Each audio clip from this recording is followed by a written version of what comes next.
Hi guys, welcome back to my channel. My name is Carmen and today's video I'm going to show you how I'm going to do a Dia de los Muertos altar.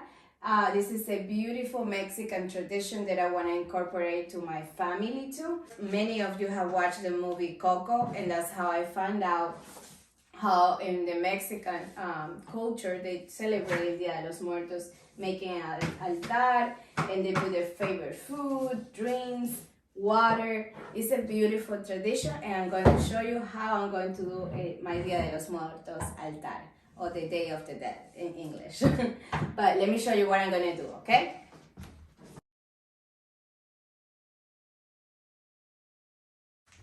So the first thing I'm going to do is place this backdrop. I love this backdrop and the company that I bought it from.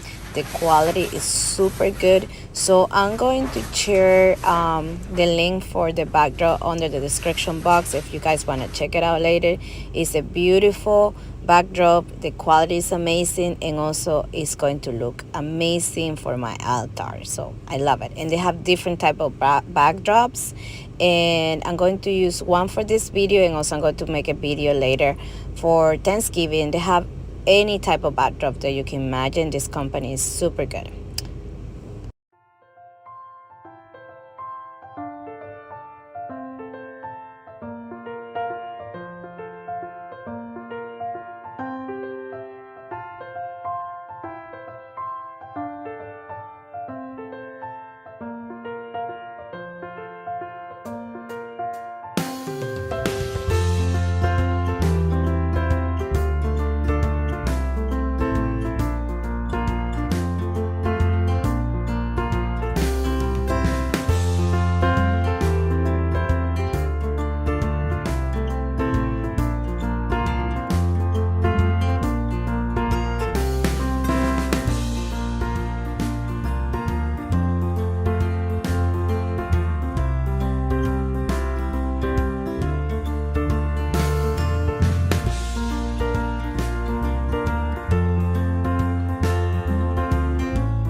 you guys enjoyed this video. If you did, please don't forget to subscribe to my channel for more videos, like and comment, and let me know what do you think about this beautiful tradition del Dia de los Muertos. If you guys celebrate that at home, comment below, and I see you next time for more videos. I hope you like this one. Bye bye. I see you next time.